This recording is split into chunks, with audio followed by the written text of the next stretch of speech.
नमस्कार दोस्तों, मैं विवेक अपने यूट्यूब चैनल गुरुग्राम क्लासेज में आपका स्वागत करता हूं। दोस्तों, आज मैं विश्व ज्योग्राफी के अंतर्गत ऑस्ट्रेलिया के बचे हुए पार्ट की चर्चा करूंगा। पिछले वीडियो में मैंने ऑस्ट्रेलिया के सामान्य परिचय, ऑस्ट्रेलिया का सामान्य परिचय और ऑस्ट्रेलिया के भौतिक प्रदेश की चर्चा की थी और एक सूक्ष्म जानकारी आपके सामने प्रस्तुत किया था।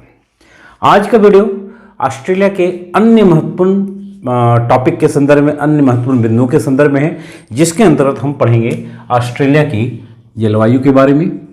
क्लाइमेट कैसी है ऑस्ट्रेलिया की, कौन कौन से क्षेत्रों में किस प्रकार की जलवायु पाई जाती है, ऑस्ट्रेलिया में किन किन प्रकार की फसलों की कृषि मुख्य रूप से की जाती है, एग्रीकल्चर कार्य क्या होता है यहाँ पर, साथ ही ऑस्ट्रेलिया के खनिज संसाधन और ऑस्ट्रेलिया की जनसंख्या के बारे में हम लोग आज की वीडियो में अध्ययन करने वाले हैं।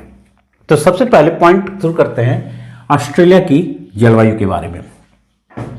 ध्यान दीजिएगा, ऑस्ट्रेलिया की जलवायु का अधिकांश भाग जो है मरुस्थलीय है।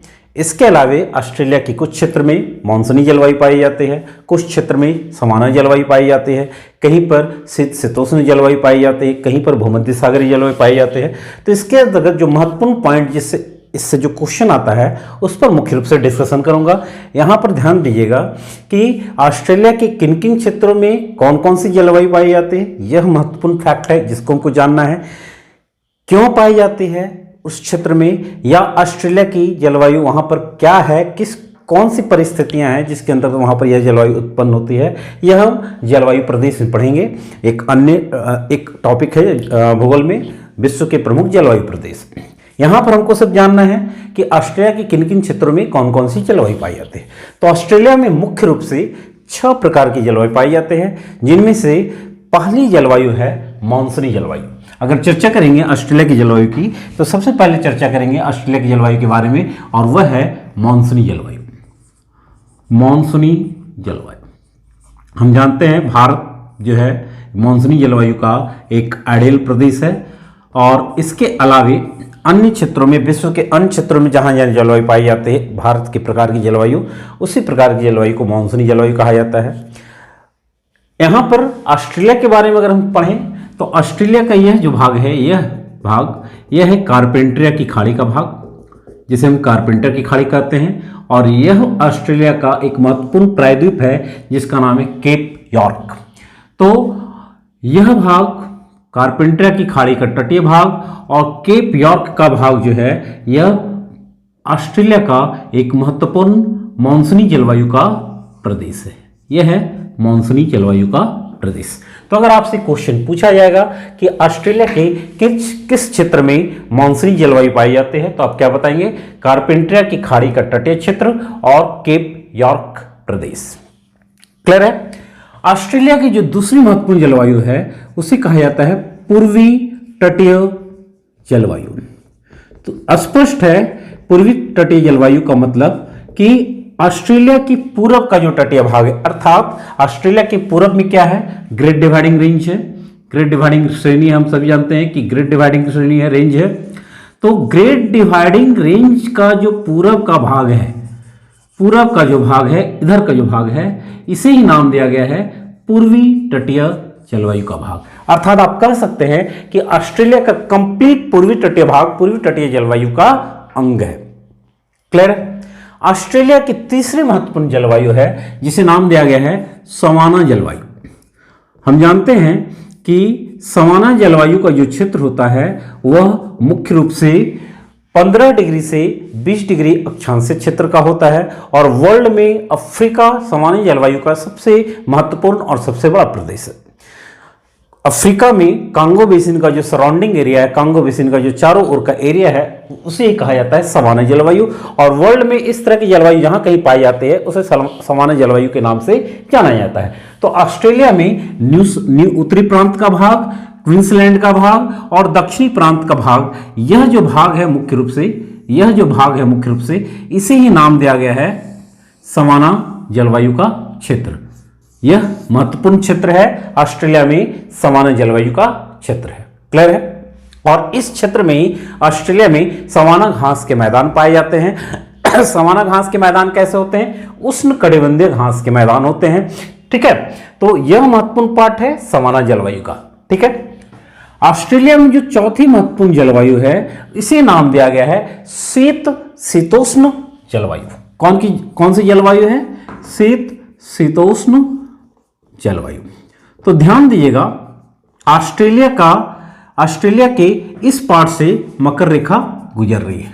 ठीक है, तो मकर रेखा के दक्षिण के भाग में, खासकर यह दक्षिणी प्रांत का दक्षिणी भाग, विक्टोरिया का भाग, तस्मानिया का भाग और न्यू साउथ वेल्स का कुछ भाग जो है यह शीत शीतोष्ण जलवायु के रूप में जाना जाता है। शीत शीतोष्ण जलवायु कैसे होती है? जहां पर जाड़े की प्रबलता होती है, गर्मी की ऋतु में भी गर्मी काफी कम होता है और जाड़े के दिनों में अधिकांश क्षेत्र जो है उसका टेम्परेचर जो होता है काफी कम हो जाता है। तो इस क्षेत्र में मुख्य रूप से कौन कौन सा? विक्टोरिया का क्षेत्र, तस्मानिया का क्षेत्र, न्यू साउथ वेल्स का क्षेत्र जो है यह शीत शीतोष्ण जलवायु का क्षेत्र है। इसे पश्चिमी यूरोप तुल्य जलवायु के रूप में भी हम लोग जान सकते हैं। अगला जो काफी महत्वपूर्ण क्वेश्चन है, जिससे अक्सर सामान्य अध्ययन में, जनरल स्टडीज में, पीसीएस के अंतर्गत क्वेश्चन पूछे जाते हैं कि ऑस्ट्रेलिया के किन दो क्षेत्रों में मुख्य रूप से भूमध्य सागरीय जलवायु पाई जाती है? तो ध्यान दीजिएगा, ऑस्ट्रेलिया की अगली महत्वपूर्ण जलवायु है जिसे नाम दिया गया है भूमध्य सागरीय जलवायु। अब यहां पर जनरल कंफ्यूजन लोगों में क्या होता है कि भूमध्य सागर तो यूरोप में है, तो यहां पर भूमध्य सागरीय जलवायु कहां कैसे पाई जाएगी? तो ध्यान दीजिएगा, भूमध्य सागर के तटीय क्षेत्रों में जिस प्रकार की जलवायु पाई जाती है उसी प्रकार की जलवायु परिस्थितियां वर्ल्ड में जहां कहीं भी डेवलप होती है तो उसे भूमध्य सागरीय जलवायु के नाम से जाना जाता है। भूमध्य सागरीय जलवायु प्रदेश की दो प्रमुख विशेषता है। पहली विशेषता क्या है कि इस जलवायु प्रदेश में जाड़े की ऋतु में वर्षा होती है और दूसरा, यह जलवायु प्रदेश जो होता है वह फलों की कृषि के लिए काफी महत्वपूर्ण है। कैसे फल? रसदार फलों की कृषि के लिए काफी महत्वपूर्ण है। तो ऑस्ट्रेलिया में जो भूमध्य सागरीय जलवायु का क्षेत्र है वह मुख्य रूप से यह दक्षिणी पश्चिमी एरिया, जहां पर मुख्य रूप से इसका पर्थ जो है एक आइडियल प्लेस है, पर्थ। और दूसरा, इस क्षेत्र में एक महत्वपूर्ण क्षेत्र है जिसका नाम है एडिलेड। तो आप कह सकते हैं कि ऑस्ट्रेलिया का दक्षिणी पश्चिमी और दक्षिणी पूर्वी क्षेत्र जो होता है वह भूमध्य सागरीय जलवायु का एक आइडियल प्रदेश है ऑस्ट्रेलिया में। क्लियर है? और ऑस्ट्रेलिया का अधिकांश भाग जो है वह डेजर्ट के रूप में है। तो यह क्षेत्र जो पश्चिमी ऑस्ट्रेलिया का भाग है, पश्चिमी ऑस्ट्रेलिया का यह भाग जो है यह मरुस्थलीय जलवायु के अंतर्गत आता है।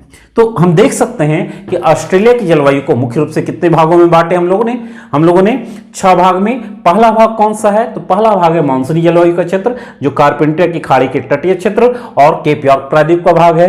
दूसरी जलवायु है सवाना जलवायु जो उत्तरी प्रांत, क्वींसलैंड और न्यू साउथ वेल्स के कुछ क्षेत्रों को मिलाकर शामिल किया जाता है। तो यह सवाना जलवायु का क्षेत्र है, सवाना घास के मैदान का क्षेत्र है। तीसरी महत्वपूर्ण जलवायु जो है यह पूर्वी तटीय जलवायु है। यह पर्वत जो है यह ग्रेट डिवाइडिंग रेंज है। क्लियर है? और ग्रेट डिवाइडिंग रेंज के पूरब का जो भाग है उसे पूर्वी तटीय जलवायु प्रदेश के अंतर्गत शामिल किया जाता है। चौथी जलवायु जो है वह है भूमध्य सागरीय जलवायु। ऑस्ट्रेलिया में इसके 2 प्रमुख क्षेत्र हैं। कौन कौन? एक पर्थ और दूसरा एडिलेड। क्लियर है? अगली जो महत्वपूर्ण जलवायु है वह है मरुस्थलीय जलवायु जो पश्चिमी ऑस्ट्रेलिया का लगभग सारा भाग इसके अंतर्गत आता है। और विक्टोरिया और तस्मानिया जो है वह शीत शीतोष्ण जलवायु के अंतर्गत आता है। तो जलवायु में, ऑस्ट्रेलिया की जलवायु में हमको मात्र इतना ही पढ़ना है। समराइज कर इसको शॉर्ट में फिर कर दे रहे हैं। मानसूनी जलवायु कारपेंटर की खाड़ी का पूर्वी तटीय भाग और केप यॉर्क। पूर्वी तटीय जलवायु ग्रेट डिवाइडिंग रेंज का पूर्वी भाग। सवाना जलवायु उत्तरी प्रांत, क्वींसलैंड और मुख्य रूप से उत्तरी प्रांत और क्वींसलैंड। शीत शीतोष्ण जलवायु विक्टोरिया, तस्मानिया। भूमध्य सागरीय जलवायु पर्थ, एडिलेड। और छठा है मरुस्थलीय जलवायु जो मुख्य रूप से पश्चिमी ऑस्ट्रेलिया इसके अंतर्गत आता है। और हम जानते हैं कि ऑस्ट्रेलिया के सभी मरुस्थलों को मिलाकर यह विश्व का सहारा के बाद दूसरा सबसे बड़ा डेजर्ट एरिया है। और ऑस्ट्रेलिया का जो यहाँ पर इस प्रदेश में जो डेजर्ट है ग्रेट विक्टोरिया डेजर्ट, यह दक्षिणी गोलार्ध का सबसे बड़ा डेजर्ट है। तो जलवायु के बाद हम लोग अगले महत्वपूर्ण टॉपिक में आते हैं, वह है ऑस्ट्रेलिया की कृषि। तो ऑस्ट्रेलिया की कृषि के अंतर्गत हम लोग क्या पढ़ेंगे? तो ऑस्ट्रेलिया की कृषि के अंतर्गत हम लोग मुख्य रूप से ऑस्ट्रेलिया में किन किन फसलों का उत्पादन किया जाता है उसका हम लोग डिस्कशन करेंगे। तो आइए हम लोग समझते हैं ऑस्ट्रेलिया में एग्रीकल्चर कार्य। तो ध्यान दीजिएगा, ऑस्ट्रेलिया एक विश्व का छठा सबसे बड़ा देश है। इसका एरिया काफी अधिक है, लेकिन अधिकांश भाग जो है वर्षा विहीन है, वर्षा का अभाव है, और जिसके कारण इसके एक सीमित क्षेत्र में ही एग्रीकल्चर कार्य होता है। क्लियर है? बहुत बड़ा क्षेत्र है, लेकिन अधिकांश भाग बंजर है, मरुस्थल है, जिसके कारण वहां पर एग्रीकल्चर काम नहीं होता है। और जहां पर मरुस्थल नहीं है, वहां पर वर्षा के अभाव के कारण, पानी के अभाव के कारण भी वहां पर कृषि कार्य नहीं होता है। लेकिन फिर भी हम कह सकते हैं कि ऑस्ट्रेलिया की कुल भूमि के लगभग 15% भाग पर, कुल भूमि के 15% भूभाग पर कृषि कार्य किया जा सकता है। और इस 15% के अंतर्गत मात्र 6% भूमि ऐसी है जहां पर एग्रीकल्चर कार्य होता है। अर्थात 15% कृषि योग्य भूमि है, लेकिन उन 15 में भी 6% भूमि पर ही कृषि कार्य होता है। सीमित क्षेत्र में कृषि होने के बावजूद विश्व में प्रति व्यक्ति कृषि भूमि अगर आपसे पूछा जाए कि किस देश में है, तो आप कहेंगे ऑस्ट्रेलिया में, क्योंकि एक क्वेश्चन पूछा हुआ है कि विश्व में किस देश में प्रति व्यक्ति भूमि सर्वाधिक है, कृषि भूमि सर्वाधिक है, तो वह है ऑस्ट्रेलिया में। आप कह सकते हैं क्यों? तो ध्यान देंगे, ऑस्ट्रेलिया विश्व का क्षेत्रफल में छठा सबसे बड़ा देश है, लेकिन जनसंख्या यहां पर काफी कम है। उतनी ही जनसंख्या मानी जाती है जितनी हमारे यहां प्रतिवर्ष बढ़ जाती है। तो हम कह सकते हैं कि ऑस्ट्रेलिया की जनसंख्या काफी कम है, क्षेत्रफल अधिक है, जिसके कारण वहां पर प्रति व्यक्ति कृषि भूमि, हालांकि कृषि क्षेत्र कम है, लेकिन इसके बावजूद प्रति व्यक्ति कृषि भूमि यहां पर सर्वाधिक है वर्ल्ड में। अब हम लोग जानेंगे कि ऑस्ट्रेलिया में कौन कौन से एग्रीकल्चर कार्य किए जाते हैं, कौन कौन सी फसल का उत्पादन मुख्य रूप से किया जाता है। तो सबसे पहले हम लोग आते हैं ऑस्ट्रेलिया में जो सबसे महत्वपूर्ण फसल है ऑस्ट्रेलिया की, वह है गेहूं। ऑस्ट्रेलिया की जो सबसे महत्वपूर्ण फसल है वह है गेहूं। कहां प्रोडक्शन होता है? तो ध्यान दीजिएगा, वर्ल्ड में गेहूं का सबसे बड़ा उत्पादक राज्य कौन सा है? एक क्वेश्चन भी आप लोगों के लिए इंपॉर्टेंट है। तो वर्ल्ड में गेहूं का सबसे अधिक उत्पादन चाइना में होता है। और अगर हम ऑस्ट्रेलिया की बात करें तो गेहूं के उत्पादन में ऑस्ट्रेलिया का विश्व में 9वां स्थान है। इतना दूर होने के बावजूद भी ऑस्ट्रेलिया गेहूं के निर्यात में महत्वपूर्ण है, क्योंकि ऑस्ट्रेलिया में गेहूं की खपत उतनी अधिक नहीं है, क्योंकि जनसंख्या इसकी काफी कम है। तो यहां का अधिकांश गेहूं जो है वह एक्सपोर्ट किया जाता है, विक्टोरिया से, सिडनी से, ब्रिस्बेन से एक्सपोर्ट किया जाता है। तो ऑस्ट्रेलिया गेहूं के मामले में काफी महत्वपूर्ण है, गेहूं के निर्यात के दृष्टिकोण से काफी महत्वपूर्ण है। यहां पर गेहूं की कृषि मुख्य रूप से कहां की जाती है? तो ध्यान दीजिएगा, विक्टोरिया और न्यू साउथ वेल्स को अलग करती एक महत्वपूर्ण नदी है मर्रे डार्लिंग। तो मर्रे डार्लिंग नदी बेसिन जो ऑस्ट्रेलिया का सबसे महत्वपूर्ण उपजाऊ क्षेत्र है, वहां पर इसकी कृषि मुख्य रूप से की जाती है। अगर उत्पादन क्षेत्र की बात की जाए तो इसका प्रमुख उत्पादक क्षेत्र कौन सा है? न्यू साउथ वेल्स, विक्टोरिया और क्वींसलैंड। यह है ये 3 area, Queensland, New South Wales और विक्टोरिया। इसके अलावे पश्चिमी ऑस्ट्रेलिया भी गेहूं का एक महत्वपूर्ण उत्पादक क्षेत्र है, और पर्थ इसका सबसे महत्वपूर्ण क्षेत्र है, और तीसरा महत्वपूर्ण क्षेत्र है एडिलेड। तो अगर आपसे क्वेश्चन पूछा जाएगा कि ऑस्ट्रेलिया में गेहूं का उत्पादन कहां कहां होता है, तो यह है विक्टोरिया का क्षेत्र, न्यू साउथ वेल्स का क्षेत्र, क्वींसलैंड का क्षेत्र, एडिलेड का क्षेत्र, और पश्चिमी ऑस्ट्रेलिया में यह पर्थ का क्षेत्र काफी महत्वपूर्ण है। और ध्यान दीजिएगा, ऑस्ट्रेलिया की जो दूसरी महत्वपूर्ण फसल है वह है गन्ना। गन्ना के उत्पादन में वर्ल्ड में पहला स्थान है ब्राजील का, हमारे भारत का स्थान दूसरा है। क्लियर है? गन्ना के उत्पादन में पहला स्थान किसका है? ब्राजील का, हमारे भारत का स्थान दूसरा है। लेकिन जहां तक ऑस्ट्रेलिया की बात की जाए तो वर्ल्ड में गन्ना के उत्पादन में ऑस्ट्रेलिया का 10वां स्थान है। क्लियर है? कैवा स्थान है? 10वां स्थान है। और यहां पर यह कहां पर होता है गन्ना का प्रोडक्शन? तो ध्यान दीजिएगा, क्वींसलैंड के पूर्वी तटीय क्षेत्र में गन्ना का प्रोडक्शन मुख्य रूप से होता है। ऑस्ट्रेलिया का तीसरा महत्वपूर्ण फसल है कपास। कपास का क्षेत्र भी क्वींसलैंड का पूर्वी तटीय क्षेत्र है कपास के दृष्टिकोण से। और ऑस्ट्रेलिया में चौथी महत्वपूर्ण फसल है फलों की कृषि, और फलों की कृषि का 2 महत्वपूर्ण क्षेत्र, एक पर्थ और दूसरा एडिलेड। मैंने अभी बताया था कि ऑस्ट्रेलिया में भूमध्य सागरीय जलवायु इन्हीं क्षेत्रों में पाई जाती है, और भूमध्य सागरीय जलवायु के क्षेत्र में ही रसदार फलों की कृषि होती है। इसके अलावे कृषि पदार्थों के अलावे ऑस्ट्रेलिया में भेड़ पालन भी बड़े पैमाने पर होता है। विश्व की 1/3 भेड़ सिर्फ ऑस्ट्रेलिया में ही पाली जाती है। सबसे अधिक भेड़ों की संख्या कहां है, सबसे अधिक भेड़ पालन वर्ल्ड में कहां होता है, चाइना में, और दूसरा स्थान कहां पर है, ऑस्ट्रेलिया में। हम जानते हैं कि ऑस्ट्रेलिया में एक महत्वपूर्ण नस्ल की भेड़ पाई जाती है जिसका नाम है मेरिनो। मेरिनो नस्ल की भेड़ पाई जाती है और इसी भेड़ के ऊन तैयार किया जाता है जिसे वर्ल्ड क्लास का मेरिनो ऊन तैयार होता है। तो मेरिनो ऊन के निर्यात में वर्ल्ड में ऑस्ट्रेलिया का पहला स्थान है। और ऑस्ट्रेलिया में मेरिनो भेड़ जो थी वह कहां से आई थी, 1976 में स्पेन से आयात किया गया था। और आज स्थिति ऐसी है कि मेरिनो ऊन के निर्यात में विश्व में ऑस्ट्रेलिया का पहला स्थान है।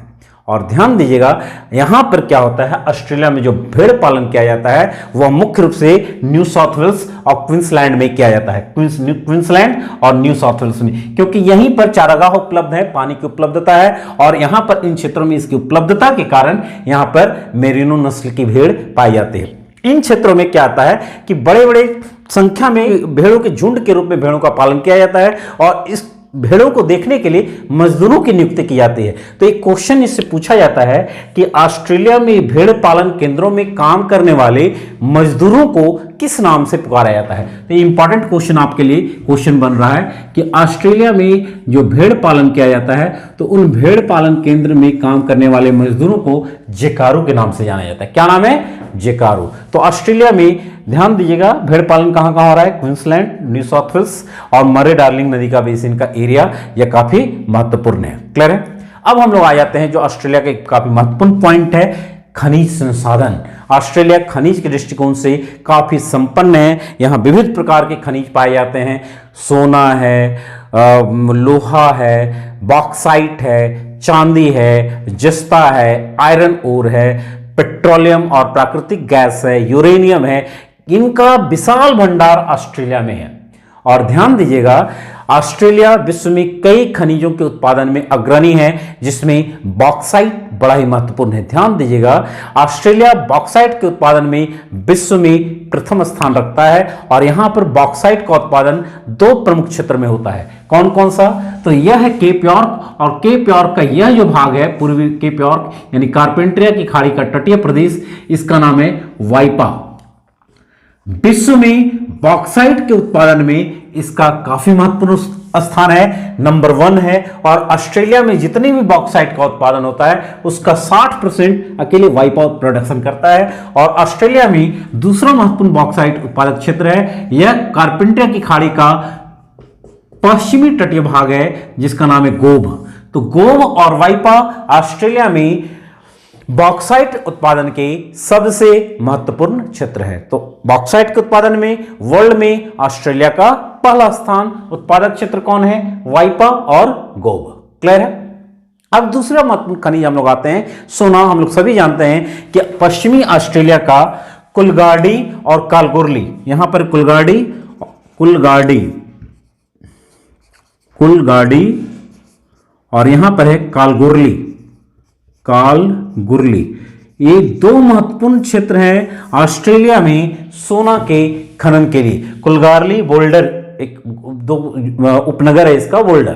तो कुलगार्डी और कालगोरडी यहां पर दो महत्वपूर्ण क्षेत्र हैं सोना उत्पादन के। अक्सर इससे क्वेश्चन पूछा जाता है कि कुलगार्डी कालगोरडी कहां है, तो आप बताएंगे ऑस्ट्रेलिया में। ऑस्ट्रेलिया के किस राज्य में, पश्चिमी ऑस्ट्रेलिया में। और किस खनिज के उत्पादन के लिए जाने जाते हैं, तो सोना के उत्पादन के लिए जाने जाते हैं। क्लियर है। ऑस्ट्रेलिया का तीसरा महत्वपूर्ण खनिज है, उसे हम चांदी के नाम से जानते हैं, चांदी, सिल्वर। और सिल्वर के उत्पादन में ऑस्ट्रेलिया का विश्व में छठा स्थान है। हम लोग जानते हैं कि पहला स्थान मैक्सिको का है, लेकिन ऑस्ट्रेलिया की बात की जाए तो ऑस्ट्रेलिया का विश्व में छठा स्थान है। और ऑस्ट्रेलिया में दक्षिणी प्रांत में एक महत्वपूर्ण क्षेत्र है, दक्षिणी प्रांत और न्यू साउथ वेल्स की सीमा पर एक महत्वपूर्ण क्षेत्र है जिसका नाम है ब्रोकेन हिल। यह जो प्रदेश है वह चांदी और जस्ता के उत्पादन के लिए काफी महत्वपूर्ण है। हम जानते हैं कि चांदी और जस्ता जो है वे जुड़वा खनिज के नाम से जाने जाते हैं। तो चांदी और जस्ता के उत्पादन के लिए यह ब्रोकेन हिल है। साथ में क्वींसलैंड खाड़ी के तटीय के दक्षिण में एक महत्वपूर्ण प्रदेश है जिसका नाम है माउंट ईसा। यह जो प्रदेश है 4 महत्वपूर्ण खनिजों के लिए उत्पादन के लिए जाना जाता है माउंट ईसा। तो कौन कौन सा है, चांदी है, जस्ता है, तांबा है तो माउंट ईसा काफी महत्वपूर्ण है, क्वींसलैंड के दक्षिण क्षेत्र में है माउंट ईसा। किन किन खनिजों के लिए? तो तांबा, जस्ता, चांदी के उत्पादन के लिए यह प्रदेश काफी महत्वपूर्ण है। ऑस्ट्रेलिया का चौथा महत्वपूर्ण खनिज है आयरन ओर, लौह एस, और लौह एस के उत्पादन में ऑस्ट्रेलिया का विश्व में पहला स्थान है। और ऑस्ट्रेलिया का यह भाग जो है पश्चिमी ऑस्ट्रेलिया का, जिसका नाम है पिलबारा, यह ऑस्ट्रेलिया का सबसे महत्वपूर्ण आयरन ओर उत्पादक क्षेत्र है। और यहां का एक बंदरगाह है जिसका नाम है रॉकहैम्पटन। क्या नाम है? रॉकहैम्पटन। यह विश्व में सबसे अधिक आयरन ओर का उत्पादन करता है। कौन है? पिलबारा का क्षेत्र। और रॉकहैम्पटन कौन सा है? सबसे अधिक पिलबारा का बंदरगाह है जो वर्ल्ड में सबसे अधिक आयरन ओर का एक्सपोर्ट करता है। ध्यान दीजिएगा, यहीं पर एक महत्वपूर्ण क्षेत्र है वाइला। यह जो है ऑस्ट्रेलिया में आयरन एंड स्टील के उत्पादन के लिए काफी महत्वपूर्ण है। स्पेंसर की खाड़ी के तटीय क्षेत्र में है वाइला। तो ध्यान दीजिएगा, पिलबारा जो है आयरन ओर के लिए और वाइला जो है आयरन एंड स्टील के उत्पादन के लिए जाना जाता है। क्लियर है? इसके बाद ऑस्ट्रेलिया का अगला जो महत्वपूर्ण खनिज है वह है पेट्रोलियम और प्राकृतिक गैस। तो पेट्रोलियम और प्राकृतिक गैस के लिए ठीक उत्तरी प्रांत के एलिस स्प्रिंग, जो बिल्कुल मकर रेखा पर स्थित है, क्या नाम है? Alice spring. यह पेट्रोलियम और प्राकृतिक गैस के उत्पादन के लिए काफी महत्वपूर्ण है। अगला ऑस्ट्रेलिया का जो महत्वपूर्ण खनिज है वह है यूरेनियम। ध्यान दीजिएगा, यूरेनियम का भंडार विश्व में सर्वाधिक जो है वह ऑस्ट्रेलिया में है। और यहां के एक महत्वपूर्ण खान है ओलंपिक डैम। क्या नाम है? Olympic dam. यह बड़ा ही महत्वपूर्ण है, दक्षिणी ऑस्ट्रेलिया का है। और एडिलेड से 590 किलोमीटर उत्तर पूर्व में, इस क्षेत्र में 590 किलोमीटर उत्तर पश्चिम में इसका नाम है ओलंपिक डैम। बड़ा ही महत्वपूर्ण है। और यह जो ओलंपिक डैम है यूरेनियम के भंडार के लिए विश्व में प्रसिद्ध है। एडिलेड से 590 किलोमीटर उत्तर पश्चिम में है। और इसके बारे में कहा जाता है कि यह largest known single deposit iron uranium का है। मतलब सिंगल यूरेनियम डिपोजिट जो है, largest known single uranium deposit अगर कहीं पर है तो वह कहां पर है? दक्षिणी ऑस्ट्रेलिया के ओलंपिक डैम में। तो भंडार के दृष्टिकोण से विश्व में सबसे अधिक कहां पर है? ऑस्ट्रेलिया में है। प्रोडक्शन कहां होता है? कजाकिस्तान में। क्लियर है? तो ऑस्ट्रेलिया के महत्वपूर्ण खनिजों की हमने चर्चा की जो पूछे जाते हैं एग्जाम में। फिर से हम लोग समराइज कर लेते हैं कि कौन कौन से खनिज। तो प्रारंभिक तौर पर सबसे पहले शुरू करते हैं बॉक्साइट, जो कहां होता है? वाइपा में और गोब में। दूसरा महत्वपूर्ण कौन सा है? सोना, कहां होता है? कुलगाडी और कालगोरली में। तीसरा महत्वपूर्ण खनिज है कौन सा? चांदी, कहां होता है? यह ब्रोकन हिल में। यहां पर ब्रोकन हिल प्रदेश है, ब्रोकन हिल में। चौथा महत्वपूर्ण खनिज कौन सा है? जस्ता, यह भी ब्रोकन हिल में है। इसके अलावा माउंट ईसा जो प्रदेश है, यह तांबा, जस्ता, सीसा और चांदी के लिए काफी महत्वपूर्ण। चार खनिज कौन कौन? चांदी, तांबा, जस्ता और सीसा के लिए माउंट ईसा काफी महत्वपूर्ण है। इसके अलावा अगला महत्वपूर्ण खनिज कौन सा है? तो लौह एस, जिसके लिए पिलबारा क्षेत्र है। और आयरन स्टील के लिए कौन सा है? तो वाइला, यहां पर है वाइला। क्लियर है? इसके अलावे पेट्रोलियम और प्राकृतिक गैस के लिए एलिस स्प्रिंग काफी महत्वपूर्ण है। और यूरेनियम के लिए कौन सा है? Olympic dam. तो इतना अगर आप लोग याद कर लें तो खनिज, ऑस्ट्रेलिया की खनिज सेक्शन से आपका क्वेश्चन नहीं छूटने वाला है। अब हम लोग आते हैं ऑस्ट्रेलिया की जनसंख्या पर। तो ध्यान दीजिएगा, ऑस्ट्रेलिया जो है ये बहुत दिन बाद इसकी खोज हुई, तो इसलिए अनजान भूमि के देश के रूप में जाना जाता था। और यहाँ के जो मूल निवासी थे वे उन्हें ऑस्ट्रेलियन एबॉर्गीज कहा जाता है। अगर आपसे क्वेश्चन पूछ दे न्यूजीलैंड के मूल निवासी को क्या कहा जाता है? माओरी। उसी तरीके से ऑस्ट्रेलिया के मूल निवासी को कहा जाता है ऑस्ट्रेलियन एबॉर्गीज। क्लियर है? लेकिन वर्तमान में क्या है कि इनकी जनसंख्या ऑस्ट्रेलिया की कुल जनसंख्या का मात्र 10% है। 90% आबादी जो है यूरोपीय लोगों के द्वारा आवासित है। और ऑस्ट्रेलिया की कुल जनसंख्या का 90% भाग पूर्वी तटीय भाग में और ऑस्ट्रेलिया के 8 नगरों में निवास करते हैं, जो ऑस्ट्रेलिया की अलग अलग राज्यों की राजधानियां भी हैं। तो 90% आबादी ऑस्ट्रेलिया के मात्र 8 नगरों में निवास करते हैं और पूर्वी तटीय क्षेत्र में। वे 8 नगर कौन कौन से हैं, तो सभी की राजधानियां कौन कौन, जैसे क्वींसलैंड की बात करें तो क्वींसलैंड की राजधानी यहां पर ब्रिस्बेन है। एनएसडब्ल्यू की बात करें तो एनएसडब्ल्यू की जो राजधानी है यहां पर सिडनी है। विक्टोरिया की बात करें तो विक्टोरिया की राजधानी मेलबॉर्न है। तस्मानिया की बात करें तो होबार्ट है। दक्षिणी ऑस्ट्रेलिया की बात करें तो एडिलेड है। उत्तरी ऑस्ट्रेलिया की बात करें तो यहां पर डार्विन है और पश्चिमी ऑस्ट्रेलिया की बात करें तो पर्थ है। तो इसके अलावा ऑस्ट्रेलिया की राजधानी कैनबरा। तो इन क्षेत्रों में ऑस्ट्रेलिया की 90% जनसंख्या निवास करती है और शेष 10% जनसंख्या पूरे ऑस्ट्रेलिया में। और यहां पर यातायात का साधन, सबसे प्रमुख साधन जो है वह है रेलवे। कौन सा, यहां पर जो एकमात्र ट्रांस कॉन्टिनेंटल रेलवे है उसका नाम है ट्रांस ऑस्ट्रेलियन रेलवे। ट्रांस मतलब क्या होता है, आर पार। किसके आर पार, महाद्वीप के आर पार। तो ध्यान दिएगा यहां पर पर्थ है और यहां पर सिडनी है। तो पर्थ से सिडनी को जो मिलाने वाली रेलवे लाइन है इसे ही नाम दिया गया है ट्रांस ऑस्ट्रेलियन रेलवे, जिसकी लंबाई है लगभग 4000 किलोमीटर और महाद्वीप को आर पार ये जाती, इसलिए इसका नाम पड़ा ट्रांस ऑस्ट्रेलियन रेलवे। इसके अलावा हम कह सकते हैं कि सिडनी ऑस्ट्रेलिया का सबसे पुराना और सबसे बड़ा शहर है। कैनबरा यहाँ की राजधानी है।